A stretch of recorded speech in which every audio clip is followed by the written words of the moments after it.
The HOA built an entire luxury resort on land they didn't even own, and that one mistake turned me into a billionaire. I had lived peacefully by my lakeside cabin for decades. My family bought this land back in the 1960s. It was private. No neighbors, no HOA, nobody else with any claim to my lake.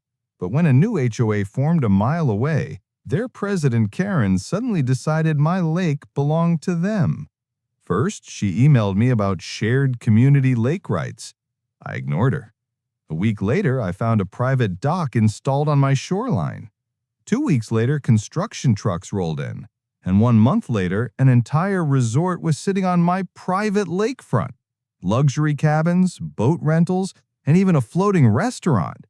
All of it advertised as exclusive HOA member access, and all of it built without my permission. I tried reasoning with Karen. I told her, calmly, that this lake was privately owned by me.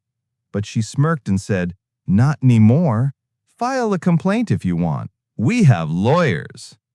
She didn't realize I wasn't interested in complaints. I was interested in strategy. So I hired land surveyors, environmental attorneys, property rights specialists, and then contacted one of the largest resort development companies in the state. They had tried to buy my land for years, and this time, I finally said yes. Within weeks, I signed a deal worth more money than the entire HOA had ever managed in their lives. Just like that, I became a billionaire. The resort corporation's first move was simple: buy every square foot surrounding the lake, including the land the HOA illegally built their resort on. 1 month later, Karen and her board received an official notice ordering immediate evacuation. All structures, cabins, docks, and restaurants now legally belonged to the new corporation. The HOA protested, they threatened lawsuits, they lost every single one. And when the bulldozers rolled in to reclaim the stolen land, Karen stood across the lake screaming that I had destroyed everything.